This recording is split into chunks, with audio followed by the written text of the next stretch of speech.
What's good, Liquid Trucking? Welcome into the Liquid Trucking Podcast. I'm your host, Marcus. As always, thank you so much for being here today. Episode 72 is a doozy, and we're going to get to it. I got three drivers coming on to have a fantastic conversation that gets really in-depth and a little bit introspective later. I'll tell you about what we're going to talk about here in just a moment. As you guys all know, the place to go for our everything that has to do with the podcast is going to be liquidtrucking.com. Run over there and click the podcast banner at the top of the page where you see my picture. It'll take you to our podcast landing page where you can find everything you need to know about the podcast, including listen to all the episodes. And up there right now, thanks to last week's episode, we've got our driver road art gallery. Some of you drivers have sent in tattoos via email, or you've texted me with them to add them to our gallery, which is up there right now. And if you want to, we're going to leave this up for a little while and keep adding to it.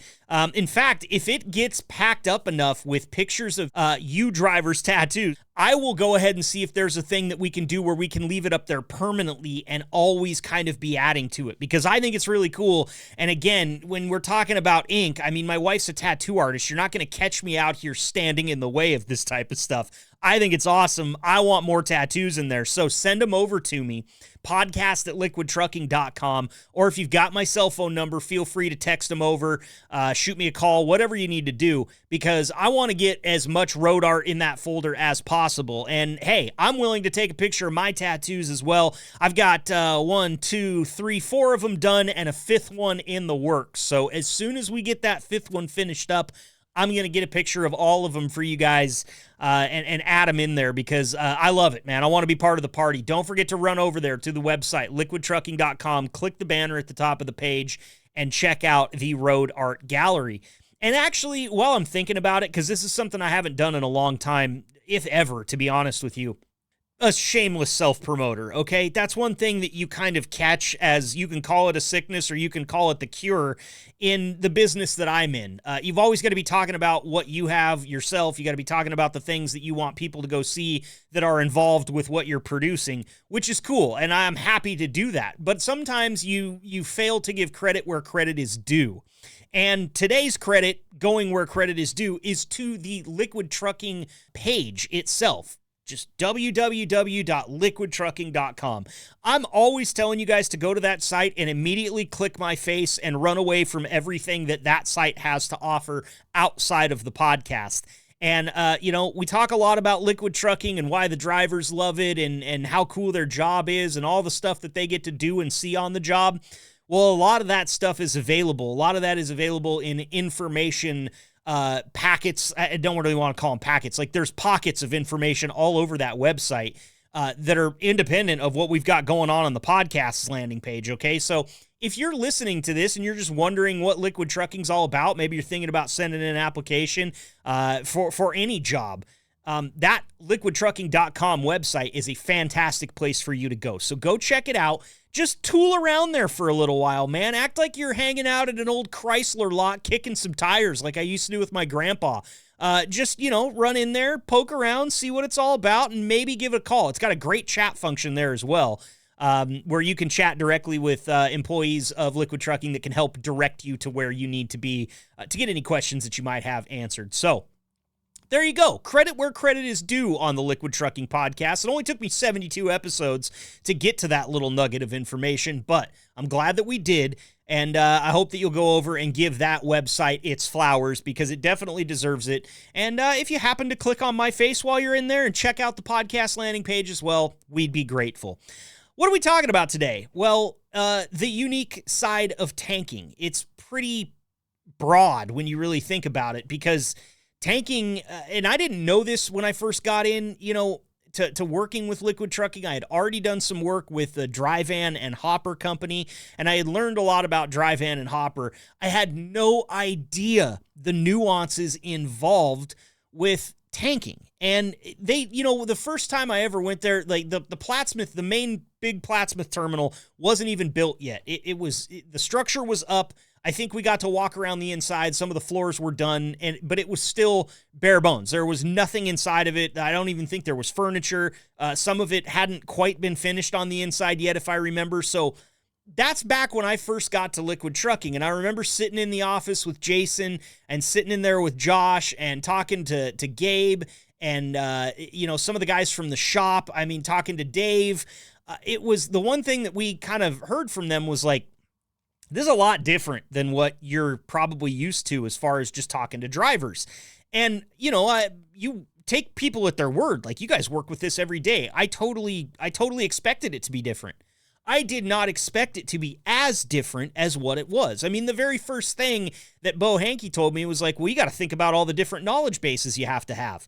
You got to know how to be a plumber, essentially. And that blew my mind the first day that I heard it. Obviously now, I've come to terms with it. Like I've processed it and I understand it, but I think that there's a lot more nuance to this job than even just the plumbing side of it.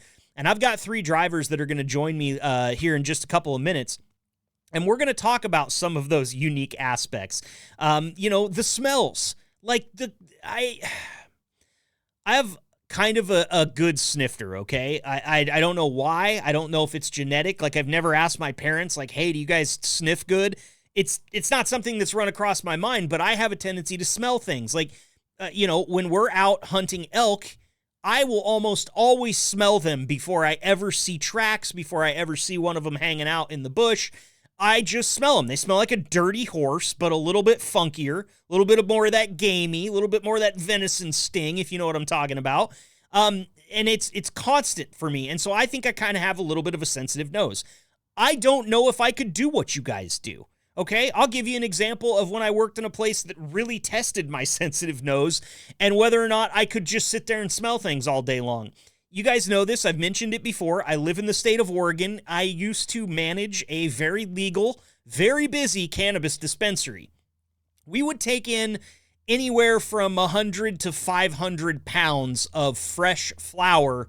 Maybe that's a day, or maybe that's a week, maybe that's a month. But we would take in a lot of it, guys. We sold a ton of flower, and it was nothing for us to have just pounds and pounds and pounds of it laying around. If you've ever smelt cannabis before, especially stuff that they're pouring money into R&D and they've got scientists and chemists in there working out how to make it as good as possible, it will give you a headache. It hurts after a while. You go nose blind to anything that smells good, and all you smell is the bad. It smells chemically after a while, and I know it's not because I'm sitting here looking at the test results, but why do I smell bleach? So I get it, but I don't think that's anything compared to what you guys are working with, because there's an aspect of working at that dispensary that smelled great. Before you hit that, I've smelled so much of it that my nose wants to bleed. You get that, wow, this is one of the best things I've ever smelled kind of feeling for a lot of it. And of course, there's fresh baked goods, and there's, sodas and sugar candies and all sorts of stuff that are coming through there that smell great.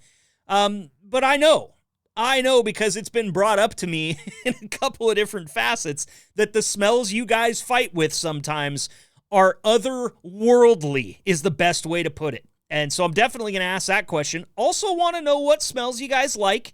And hey, if you guys are sitting here listening to this going, look, I've been tanking forever and I have some things to say, I would implore you to please send me an email, podcast@liquidtrucking.com.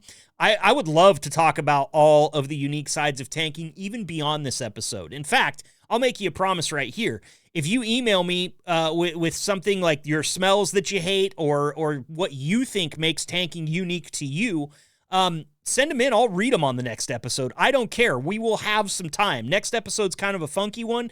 We're breaking the format a little bit, so we'll be able to get it in there. I would love to hear from those of you that didn't get to come on the show today.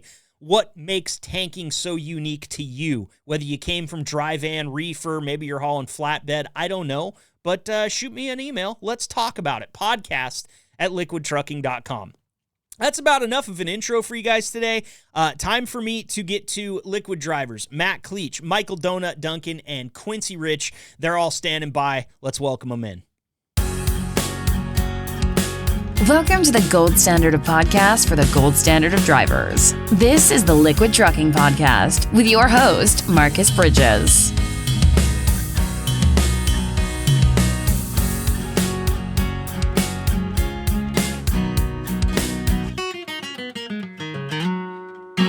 Welcome back to the Liquid Trucking Podcast. Super excited to have these next three gentlemen joining me here today to talk about the unique side of tanking. And I actually prepped them a little bit this time. I sent questions beforehand. Now, it should be known that I only sent them an hour beforehand, so if they didn't even get a chance to look over them, I wouldn't be surprised. But I did want to give them a chance to look over a couple of these questions beforehand because it's a bit of an introspective episode. I'm looking to talk to these guys about what makes tanking unique for them. And so let's get into it right now. Joining me today, I've got Liquid driver Quincy Rich on the phone. Quincy, what's up, man? Been a while. How you doing? Oh, just doing pretty good. Heading up to Hudson, South Dakota to a Poet Power Refinery with a load of sodium hydroxide. So we're cutting her a little close. I'm going to be there in about 20 minutes, so we'll be here as long as we can for you. Okay, and I really appreciate it, and that's how we do it here on the Liquid Trucking Podcast. We're transparent with you. If we've got to let a driver go in the middle so he can concentrate on his job, we are totally okay with that. Quincy, we appreciate you being here today. Also joining us today, getting unloaded as we speak, and just about wrapping that up, we got Mikal Duncan. What's up, Donut? How you doing out there, man? Doing pretty good. Just happy to get this run done. Awesome. Well, we'll let you go ahead and get to that while we're going to concentrate on Quincy here at the beginning so that you can get unloaded. We can get as much out of Quincy as we can. But joining us here as well, another one. All three of you guys have done a ton of these podcasts at this point. We got Matt Kleich on the line. What's up, Matt? Thanks for joining us, man. Hey, thanks for having me. Quincy talked me into it, so it's his fault. Hey, that's no problem, man. I I got agents all over the field, my friend. They'll come at you from all angles. You never know. You betcha. You betcha. I'm doing good. Doing good. Good, man. Glad to have you for this conversation. It's going to be a good one. Quincy, I'm just going to jump right in. We're here to talk about the unique side of tanking, and I guess just let's start out by shoving you right into the deep end of the pool. In your own words, what makes tanking so unique compared to any other experience that you've had, be it driving or otherwise? The battle to get unloaded, definitely in the wintertime with anything that's freezable. I'm sure Matt can attest to it. Hauling caustic in the winter is a nightmare. Definitely when it gets preloaded a day or 2 days in advance and it sits out in the cold, all it does is just lose temperature and get colder. So, I mean, you have to prep for that. I mean, we've got steam lines at Bardo we warm up our valves as much as we can, but when we get to where we're going and it still can freeze, you'll fight that. It could take an hour. I've had one last 2 hours, and I finally got the valves to open just to get the product out. Some of this product we deal with, it freezes or it can salt out 50, 60, even 80 degrees. So, I mean, you got like 50 liquor and 70% liquor that can freeze and salt out 80, 100 degrees, and they load it hot. But, I mean, that's just part of the battle of getting this stuff done. It makes tanking unique of what are you going to face day to day? Sure, absolutely. And just, we've talked about it before on the podcast that almost every pickup and drop off, unless you're on kind of a dedicated route, is, pretty different. Like you might be at a farm, you might be at a factory, you might be at a yard somewhere. You guys kind of run the gamut on different places that you'll end up being. Talk to me about that a little bit because, I don't know. I haven't been a truck driver. We've covered that plenty of times on this show, but I've talked to a lot of dry van guys, and dry van guys are typically, they're at docks all the time. They're just backing into a loading dock and pulling out of a loading dock, getting loaded, getting unloaded at them. It's pretty standard for them to be seeing that. But you guys as tankers, Quincy, are seeing different shit all the time, right? Oh, absolutely. I mean, just like today is more of a routine day for me going to ADM in Marshall, Minnesota. That's somewhere I go quite frequently, and then reloading to take sodium hydroxide up to Hudson, which is another ethanol plant. But, there are days like road oil season's coming up. That's something I look forward to. We haul hot road oil for Jebro. And, last year first time ever, I had to windrow cold patch. And basically you show up with a tanker full of 260-degree hot road oil and you hook up a 4-inch little hose, you open it, you run back up to your truck, put it in first gear, and just idle along a gravel pile for about 2 or 3 miles, and then they have 2 maintainers behind you flipping the gravel on top of that hot road oil and making a cold patch mix for paving roads. That actually sounds kind of fun. Like it's almost like you're on the job for a little bit. Yeah, it was one of my favorite runs I've done. It breaks up the repetition from showing up to a plant, checking in and unloading. I mean, just hooking the hose up. But there's other runs too. I mean, there's like I said, you could be stuck out on a farm unloading. There's not even the farmer's not there. You have to just figure it out. Where to unload, call a phone number to somebody, and they tell you to unload into a tank, and you have to make sure that tank's empty. Because right. Once you start unloading and you fill it up, what do you do? Right. And we've heard stories on this show before of farmers that aren't expecting guys, and everything from seeing a farmer walk out with a gun, wondering what's going on, all the way to getting invited in for eggs and breakfast. I mean, it really is a unique job in that facet, and I love to hear those stories. And I'm going to stay right with you, Quincy, and I want to say again, Matt, Michael, I appreciate your guys' patience here. Just going to try to squeeze all the juice out of Quincy before he has to get moving. Let's talk about the smells. It's something along the travels here as I was preparing for this episode that was brought up to me, and it's honestly something that I never thought of as an aspect of the job. But I have to drive by a warehouser in my hometown every now and then, and that's a paper mill, and I'll tell you, it smells like a baby diaper. And I hear about all the different things you guys are hauling, and I have to wonder, like, what's the worst smelling thing that you've had in your tank, Quincy, and had to deal with? Here at Bardo, probably sodium. No, maybe not that. Let's see here. What's sodium bisulfite? That stuff. I mean, that's got a particular smell to it. I haven't really hauled anything too smelly here, but when I used to work for my brother-in-law, that's when I hauled a lot of Peptone, and that stuff and the big hash gut, that had a very, very particular smell. And there would be days you'd come home and like my wife would be like, "You smell," and it's like, "No, I don't." Like you're used to it. Yeah, you've gone nose blind. So is there you get nose blind to it? Yeah, exactly. Is there anything that you can equate the smell to? Like, because I'm not lying when I say if you've ever been around a newborn child that has a full diaper, that is exactly what a paper mill smells like when you drive by it. Is there anything like that you can equate the Peptone to? If you take and probably set out a piece of pork on a 110-degree day and just let it sit there and bake, and then maybe let it sit in your kitchen counter for a few days, and then maybe throw it in the fridge, get some condensation on it, and throw it back out, and it gets all just slimy and stinky, and it is like the worst of the worst. It is pretty much rendering products is what we were hauling. So it's rancid meat. I mean, it's not rancid, but yeah, it smells like rancid meat. Oh, God. Okay. Yep. All right. Well, let's... Never been so hungry. Yeah, I know you guys are listening, so thanks for checking in there, letting us know that you're paying attention. Now... I think the description requires one more thing, though, for the smell, to just get it right. All right. What's that?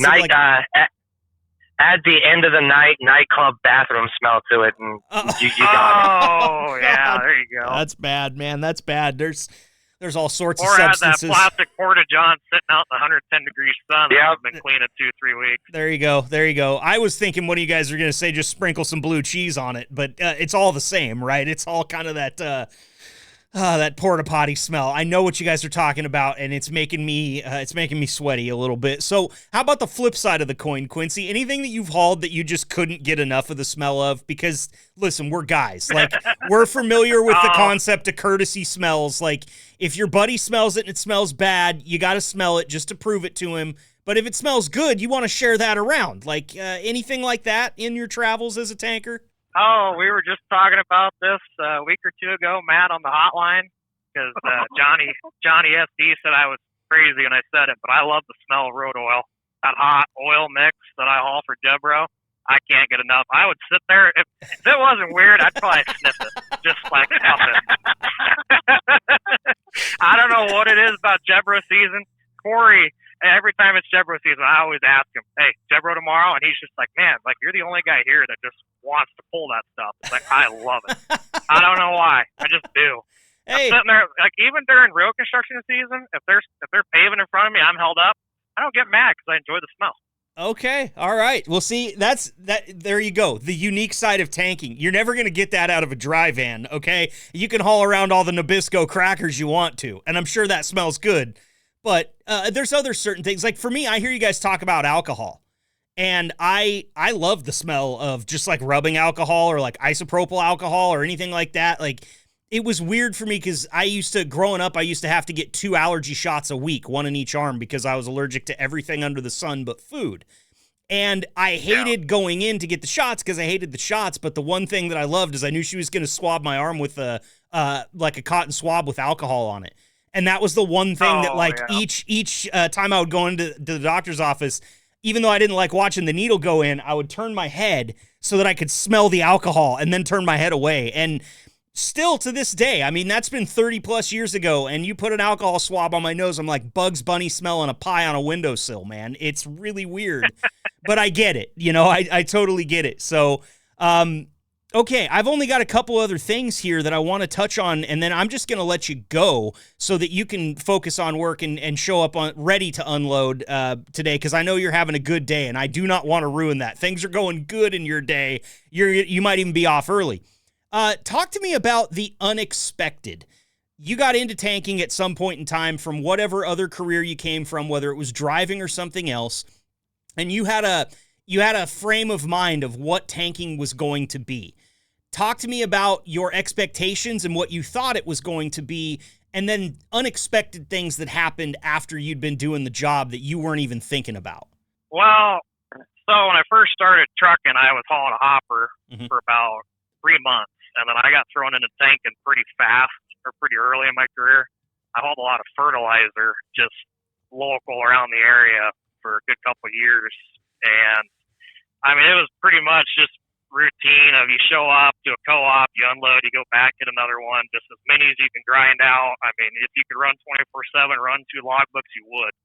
I mean, I knew there was money in tanking, and that's why, I mean, I stayed with it, and I came here to Bardo, and I thought I had everything figured out with tanking because I pulled it for 3+ years and went through training just fine. First load out, I had a hose just blow completely past my head when I didn't relieve the pressure off it because I was unloading with air for the first time by myself, and that was the most unexpected thing I ever had. I didn't hear pretty good out of that ear for a good couple days after. I can imagine. The thing that makes is just you take a few firecrackers and maybe add a good one of them old M80 firecrackers to that, and that probably is what it sounded like. Yeah, but that was probably the most unexpected thing I've had, just because. But I learned from it, and now when I'm training, that is something that I am a stickler on for the guys that I train now. That's great because you have that experience. I would guess that that's a lesson you only had to learn once. Yeah, so far. Good, man. Good on you. Well, listen, last thing before we let you go here and let you wrap up your Friday, I want to know from you. I heard in my travels, again, talking to a lot of people about this episode, guys in the front office and stuff, and it was actually Cole Brown that said this to me. He said, we actually see a lot of guys that come from other types of hauling and they start tanking, and whether they finish their career with liquid, they finish their career in a tanker. Why do you think that is, and is that the road ahead of you, Quincy? Well, I'll tell you this, it's intriguing. You can start off just hauling fertilizer. You just get your tanker endorsement, you can go out and haul a lot of things. For me, I was looking for more dangerous things to haul. I really wanted to get my hazmat, and coming here, you had to have your hazmat. So, I mean, I do enjoy hauling the chemicals. A lot of the corrosives are what I like to haul. I'm sure Matt is just sitting here with the hair on the back of his neck because he loves stuff. But I love hauling caustic, sulfuric acid. I know we're getting into sodium bisulfite. I do enjoy hauling bleach. I've only got to haul out a few times, but look out in the future. I mean, I like to get into more interesting things. One thing I want to get into, in the future, whether it's here or not, is I want to haul a bottle. I want to pull an anhydrous, propane. For some reason, the gases they intrigue me. So that is something in the future that I'd like to try. Okay, So, very cool. So, and all those possibilities are there with tanking for sure. And I mean, it sounds like to me, like I just heard a guy talk about all the things he loves about tanking. Like he just kind of ran down a list of it, and makes sense that you're happy where you're at, but always looking for new opportunities. I do want to ask you, because you just talked about the gases and the fuels and everything like that. Were you a big light stuff on fire kid? I love lighting stuff on fire still to this day, but I kind of can't do it now. I've been on our fire department in town there for almost 10 years, so I kind of have a responsibility to put things out. So. Good. Guy with experience lighting fires is now the guy putting them out. That is a full circle story right there, Quincy, and I appreciate you telling it here on the podcast, man. All right. Kind of ironic. Yeah, it is. But let's just be glad you're not one of those guys that they would make a movie about that like ends up as the chief of the fire department and is constantly setting fires. Like you seem a little more level-headed to me than that. So that's a good start, man. And also that's awesome that you're working at the fire department, because I'm guessing that's a volunteer fire department. Yep, it's all strictly volunteer. We still do a lot of training. I still got certified as a firefighter for nationwide. I did 184 hours back when I was 18 in high school to become a nationally registered firefighter. So that's great, man. It's been a family forever. My dad was on it for 22 years before I was, so it was kind of something that look forward to doing when I got old enough. That's awesome. Well, I'm so glad that we got to touch on that before we let you go here, because, you know, we like to talk about liquid drivers giving back to their communities, and I would say volunteer firefighting ranks up there on the list for sure. So appreciate you bringing that up, Quincy. What do you got? Like probably like 5 miles left before you're rolling in to get unloaded now, right? I am actually in the driveway and about probably 2 truck lengths from the scale. Round of applause. Round of applause for my timing and Quincy's timing here. Oh, whoops, that was party horns. I played the wrong thing, but it's all right. You guys probably didn't hear it anyway. Thank you, Quincy. We appreciate the time. We're going to get to Matt and Mikal now. You be safe out there for the rest of your Friday, okay? Absolutely. You too. We'll talk to you later, buddy. All right, Quincy. Really appreciate it. Matt, Mikal, you guys have been incredibly patient here, and I really appreciate you hanging out with me for the first part of that. I'm glad we did, though, because it gave you guys a chance to think about some of the questions that I'm going to ask you here. And let's just jump right in. Mikal, I'll start with you. In your own words, what sets tanking apart from other types of hauling? It's a lot more hands-on than most of the stuff I've done before, because I did reefer and box before I did this. Like in some ways it's a lot easier, and in other ways it's like so much more labor intensive. Sure, I get that. Did you have a lot of no-touch freight in the places you were working before? Yeah. Yes, it did. Did you ever find that a little bit boring? Because you always struck me as kind of a hands-on guy in our prior conversations. So was just all the time. Yeah. Talk about it. I feel you. I don't like when my truck's in the shop for maintenance. I don't like just sitting there doing nothing. I don't like it. Some days I love it when the customer unloads, but most days I'm just like... Yeah, well, I mean, it is your truck, too. It's your tank. You're familiar with everything there. There's a good reason behind that, other than just being the guy that likes to be hands-on and do stuff. Matt, how about for you? I'm going to kind of bounce these back and forth between you guys now. Talk to me, Matt, about what you think uniquely sets tanking apart from other types of hauling. It's the product. It's the bulk product, the liquid bulk product that we haul. It's the facilities that we go to. You go to a farmer, there's basically no protocol. Just get it unloaded. You go to somewhere like Port Neches, Texas, where 15 minutes before you got to wear PR, you know, your FR suit, you know, just to drive back there. There's a lot of different things. You know, I was just at a Coke nitrogen plant unloading, you know, and it's suit up, caustic soda, same thing that Quincy's unloading. You know, getting ready to unload. It's just the product out here. And you look forward to that challenge? We just talked about that with Donut there. I know he likes to have his hands in it. You same way? You know, I'm kind of, you know, if I get a run where I don't have to load or unload, I'm okay with it. But if I got to unload it and unload it, I can do it. I've actually went out to a farmhouse, a farmer, and had to load a product out of their tank that went bad, and had to take that back to the supplier. All right, I got you. Well, let's move on to smells, since you were talking about product going bad. And Matt, I'll keep it right here with you. Quincy made reference to you that you might have been biting your lip a little bit when he was talking about this part. But worst thing for you, because I think that the smells thing is interesting. There's a lot, like I said, a lot of other types of hauling where smells aren't really something you're going to be getting involved with, but it seems like almost an everyday thing for tanking.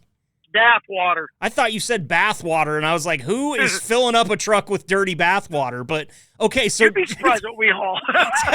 Bath water, I think, basically is just all the garbage that you can put into one liquid. And we haul it to, like, when I first started, we hauled out of Tyson and Council Bluffs, bath water, and it's just a horrific smell. It's just the nasty of the nasty. It's way worse than Peptone. Way worse than Peptone. What the hell do they use it for? Is this just to keep people out of places? If you're going to use it to keep people out, I'm going to tell you what, that would be biological warfare. That would definitely clean up a battlefield. Okay.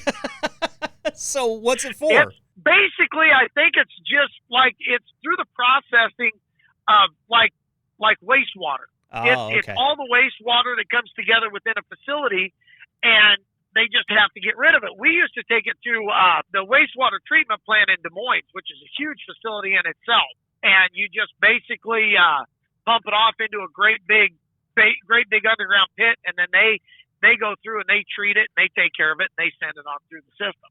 It's just crap water is all it is. I bet you that facility that you take it to smells even better than the facility you hauled it away from.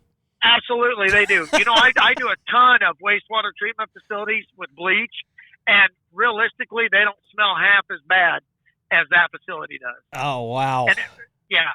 So them slaughter plants, they're nasty. So how do you deal with it? You wipe like some Vicks Vapor Rub under your nose, or is there any way to deal with it, or you just gut it out?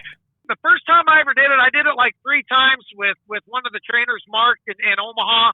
I did it like 3 times, and I've got a gag reflex. If you put a dirty diaper in front of me, I will gag. I will absolutely gag. So I was as green as a highway sign doing it.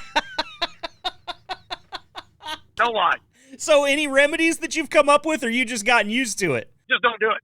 Just don't do it. I mean, if they called me on the phone and said, hey, you're going to haul the crap water, I mean, I'll do it. It might take me a little bit to get through, a little bit longer, but, I get the job done, but I'll be glad when it's done.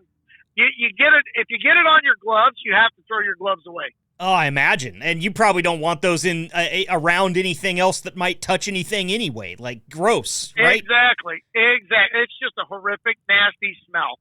Okay. All right. And I don't know exactly how to explain it to you, but if you've ever been in the rendering side of a slaughterhouse, and you smelled that rendering, multiply that by about 100, and that's that crap water.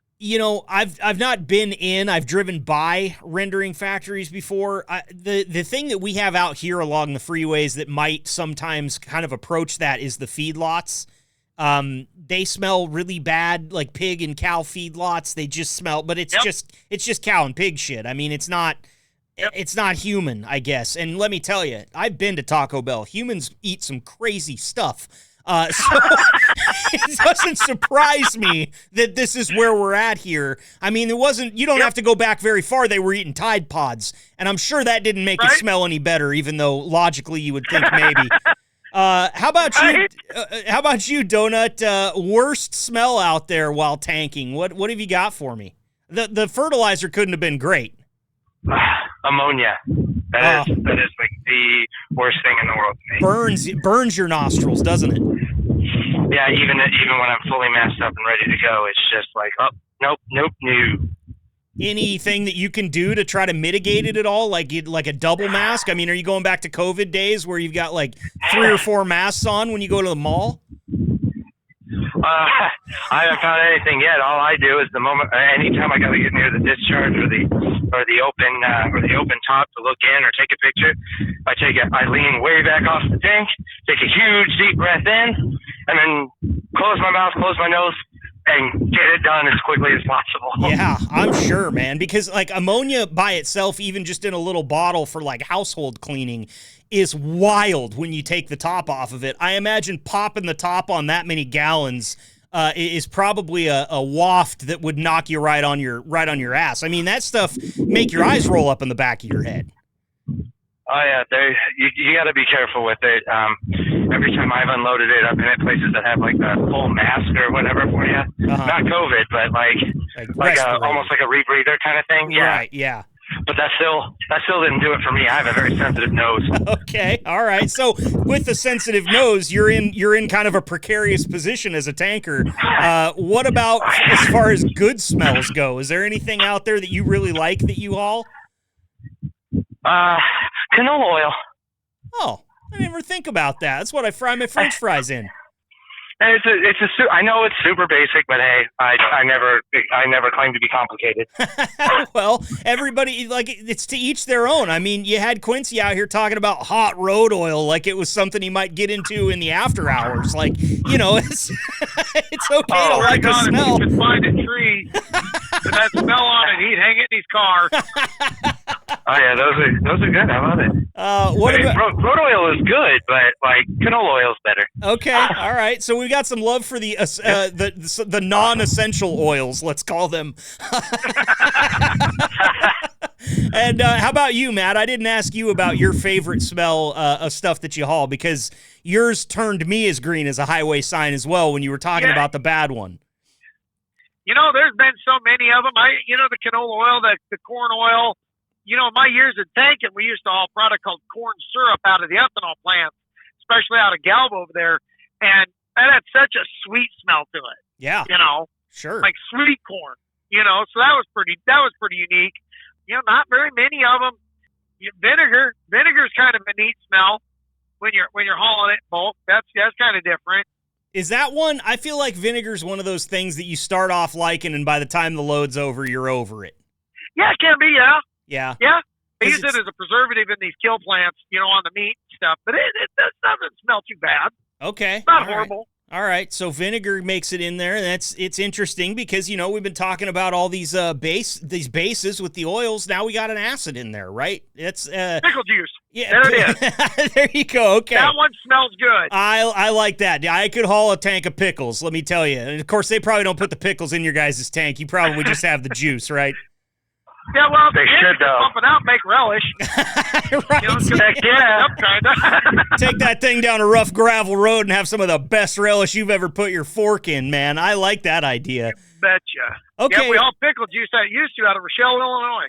All right. Kind of unique. So I love it, man. So let's talk about, you know, this isn't something I got to ask Quincy, but we touched on it a little bit with the uniqueness of pickups and drop-offs. There's a likelihood I may have even asked one of you guys this on the show before, but I want to go ahead and hear about, like, the most unique drop-off that you've ever been to, because I feel like this is a big part of setting tanking apart, as we talked about with Quincy. You know, you drive in, you're pulling up to a dock, and I got to imagine that the dock at Bi-Mart looks a lot like the dock at Target. Like, it's probably not that different. So, Matt, while we've got you here, what's your most unique pickup or drop-off that you've ever been on? Probably one of the most unique. This goes back to relate to Quincy hauling gas, but there for a while, a couple of years back, we hauled liquefied natural gas. Oh, okay. And it came out of Clear Lake, Iowa, over by Clear Lake, and we would take it over by like Monroe, Nebraska, in that area. And you load it, and it's liquefied, and the place you load it at's just got one great big tank. You load on a scale, it's minus 270 degrees below zero. Whoa. You know, minus 270, it's cold. And it's just a very different kind of product, you know, liquefied natural gas. So you just take it over to the chicken farms, and where they would hook it up to a great big deal that would take it from the liquid to the gas, and that's how they feed the chicken farms. That was probably one of the most unique ones I've done. Boy, I guess so, man. It sounds crazy, and obviously that's not something you guys are doing anymore, it sounds like. No. I think they got their seats filled in their truck, so they're able to handle it. Okay. All right. Gotcha. How about for you, Donut? Most unique pickup and or drop off that you've got since you started tanking? They loaned me to a company in Colorado hauling those big natural gas tank cube things. Oh, the fine natural gas. Yeah. RNG. Yeah, they loaned me to a company up there. So me and my little bobtail went up there and was running those trailers up and down the road. Empty trailer up to Wyoming, loaded trailer back to Colorado, back and again and back and again. Douglas to Fort Lupton, huh? Yeah. Many times. For my entire 2 weeks out. They got really upset though when Wednesday of the second week, I'm like, okay, they're out of stuff for me to do. Now what? Interesting. I didn't know that like, you could what? I didn't know that you could get loaned off like a European soccer player. Like they just say you're going to be wearing a different logo for a couple of weeks and off you go. Well, not really, but I mean that's just the way it registered in my noodle. Okay. We had a contract to haul it, but it's not like we could haul it in our tanks, right? Right. So we had to use it. I've done a few where they've had me hauling, where we've contracted out and hauled somebody else's equipment. So that is a very unique pickup and drop off because it's one that you might not ever do again, at least for liquid trucking, if you never get loaned out there again. Yeah. Well, they've sent me out there twice, and I've loved it every time because they have a set number of things they want of loads they want back and forth during a day, and they're just not used to people like me. Very cool. Because they have like four or maybe like six of their things set up that they want to go back and forth in a week, and I'm getting that done in 3 days. All right. Well, guys, this has been great so far, and I only have just a couple things left for you here. And, of course, as always, we'll make some room for your final thoughts at the end, so if we missed anything, we'll definitely get to it. But going back to what Cole Brown told me, that they see from the terminal there, they see a lot of drivers come away from different types of hauling to tanking, and that's where they finish their careers. If that is the roadmap for you, Matt, why do you think that's the roadmap for other drivers? What do you think would make a driver get out of dry van or get out of reefer, start tanking, fall in love with it, and want to retire there? I just think it's the uniqueness of it. I really do. I think one thing that comes to mind is as a truck driver, you get tired of bumping docks. You get tired of the Walmarts and the Sam's Clubs and the Aldis and the Tysons. You just get tired of it. You know, once you get a taste for, you know, it might still take you an hour or two at certain places to get in and out of. Mm-hmm. But for the most part, you're not sitting at a dock or you're getting hung up for 24 hours. I think that they see that it's a little bit easier, a little bit more tolerable to time.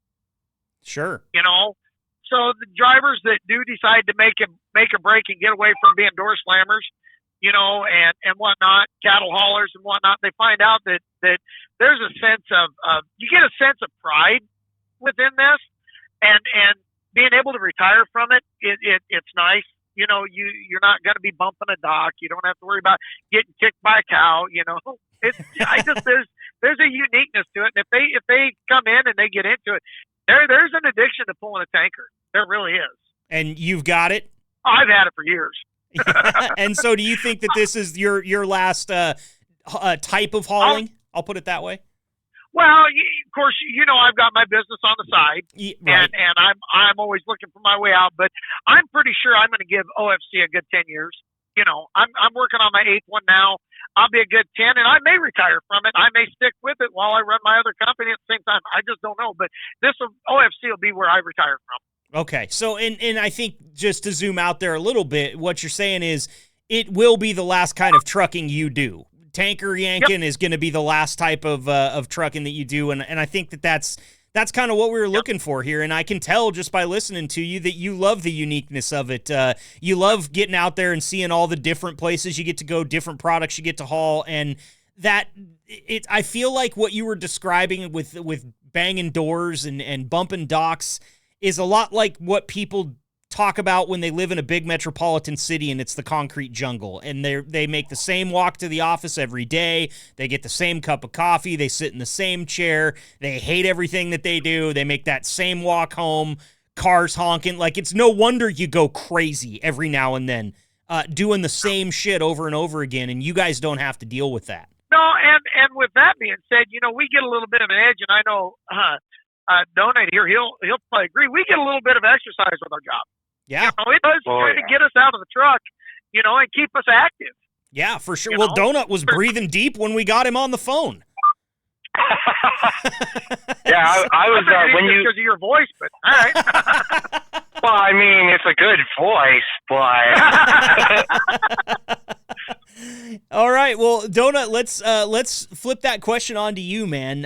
Why do you think drivers tend to find tanking and then finish their career there? And after you tell me about that, what do you think is in the future for you? Is this the last type of hauling that you're going to be doing?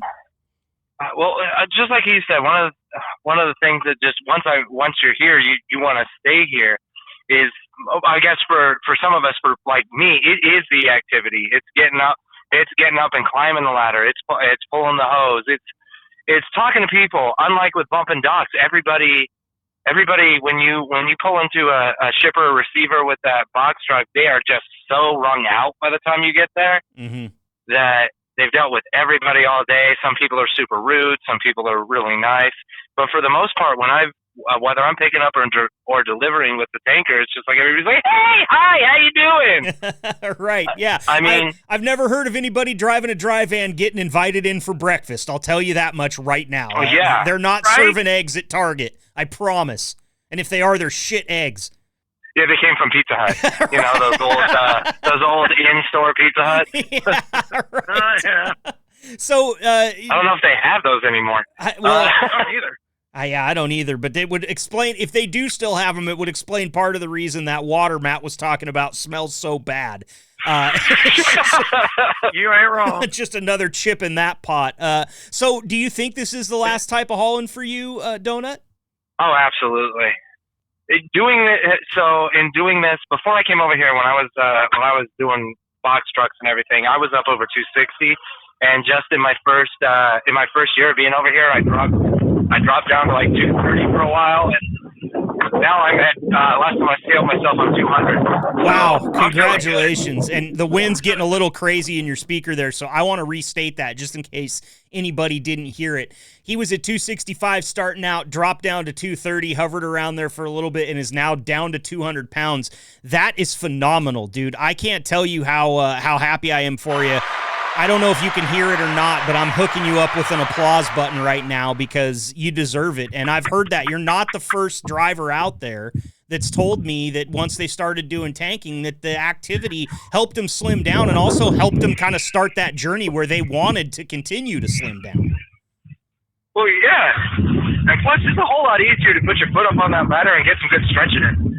Yeah, there you go, man. There you go. It's a good point. Good point. Well, fellas, I've kept you here for over 40 minutes, and as always, want to make some room for some final thoughts.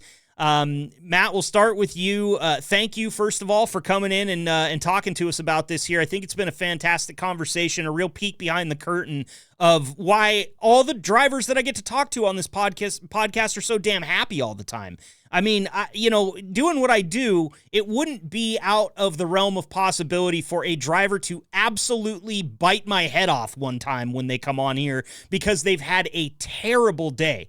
That has not happened yet, and I don't expect it to because you guys love what you do, and I just appreciate you coming on to talk about that, Matt. And I want to get your final thoughts before we let you go, man. The floor is yours. I think one thing that we forgot to mention about our particular aspect of tanking, it's the company.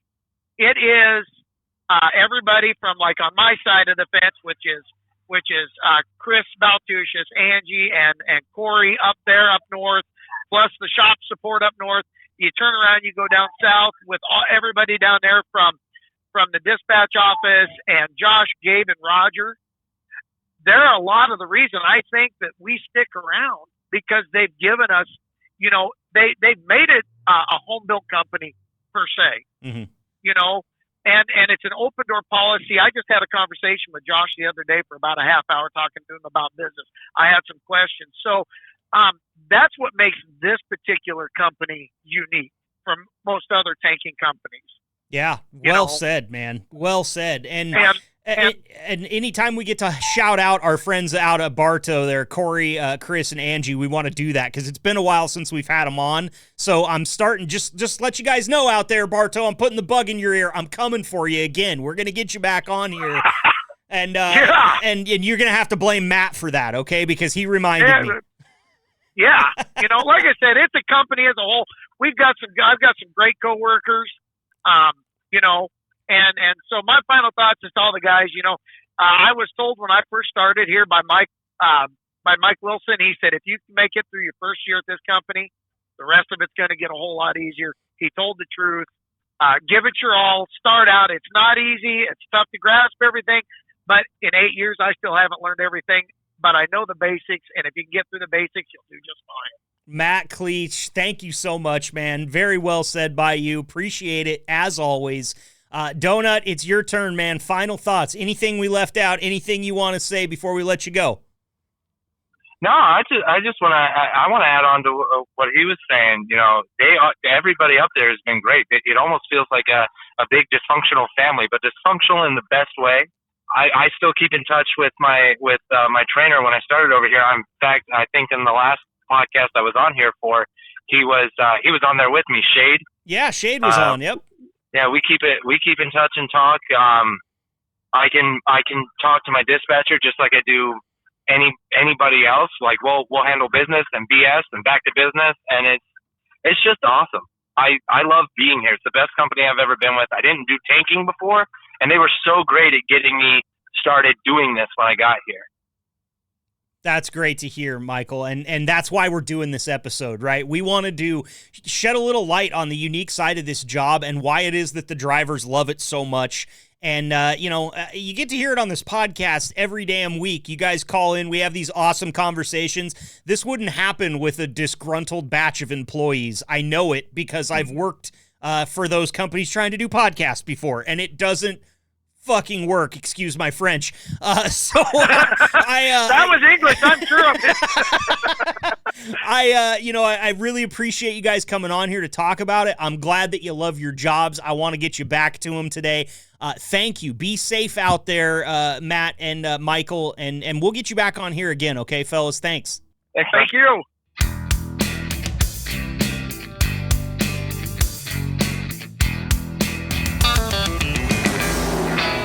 Great stuff there from Matt, Mikal Duncan, and Quincy Rich. Appreciate those guys making room in their schedules for me, and I appreciate all you drivers doing that. Listen, if today's episode wasn't a good indicator, I understand a lot of times you guys are out on the job when it's time for us to talk on the podcast, and any time that you make for me is more than enough, okay? And we got to talk to Quincy for the first few minutes of there and cut him free. That's awesome for me. I think that was extra content that we got today, kind of extra credit bonus stuff there. And just know, drivers, if you want to come on this podcast and maybe you're working some unconventional hours, or maybe you're one of those guys that likes to drive at night, get in touch with me. We can figure something out, okay? I'm not going to make you get up in the middle of your night to talk to me. I'll get up in the middle of my night to talk to you if that's how we need to do it. And always wanting to welcome drivers on here, so we can never have enough. The more the merrier. But the other thing I want to say is don't ever sacrifice the job for this dude, okay? Because it's the last thing I ever want is you to get in hot water, your customer to be upset at you, the company to be upset at you because you were podcasting instead of doing your job. We've never had that problem before on this podcast because you guys are all awesome at what you do. But I just want to put it out there and say it just to make sure everybody knows where I'm at with it. I don't expect you guys to bend over backwards and complicate your day for me. I will do that for you, though. So if you're interested in coming on to talk about anything, send me an email, podcast@liquidtrucking.com. Before I let you go here today, I did want to touch on something that I was told in a meeting I had with some of the guys from the Plattsmouth terminal. And I don't have a ton of information on this, but what I do have is the answer to the question that a lot of people were asking amongst the ranks of the drivers at Liquid OFC, Schmidt-Bartow. We just wanted to dispel any rumors that might be growing out there, okay? There's new cameras, new driver cameras that are forward-facing cameras. They also have driver-facing cameras on them.